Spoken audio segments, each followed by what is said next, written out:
Family members of two women who were murdered 21 years ago were forced to relive the crime at a parole hearing at Matsqui today. It was a crime that rocked the city of Victoria. Two teenagers convicted of being hitmen for a classmate who stood to inherit a fortune.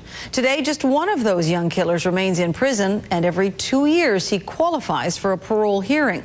That's painful for the family of his victims.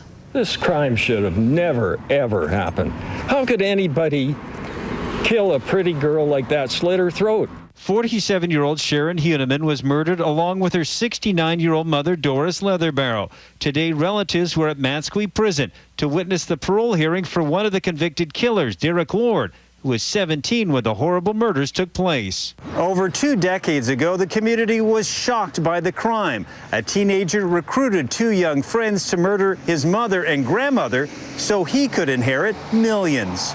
In 1990, the bodies of the two women were taken from Leatherbarrow's Tawasin home. During a trial, court heard that 18-year-old Darren Huneman promised money and property to his school chums, Lord and 16-year-old David Muir, if they killed the women.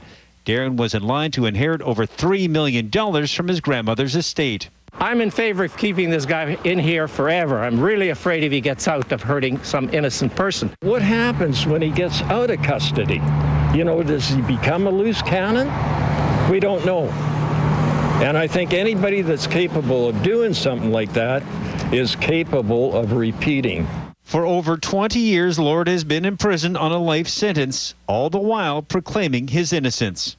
I've told them that I didn't kill these people and that I'm not going to surrender my legal rights so that you guys will give me what I want. And your reasons for appeal are? I didn't kill them. And his story didn't change today. Lord says he would like to gain parole so he can live with his wife and young son, but the parole board said no. The board members did not grant any release today because they felt that a release at this time would be too high a risk to the public.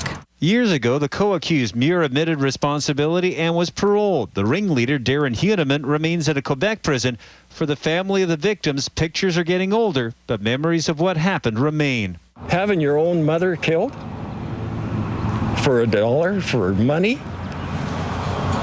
Unbelievable. It's almost impossible for a human being to fathom this kid, maybe even Derek Lord in his own way and Muir, that they would do anything like this. We just can't understand how this could go on in their heads.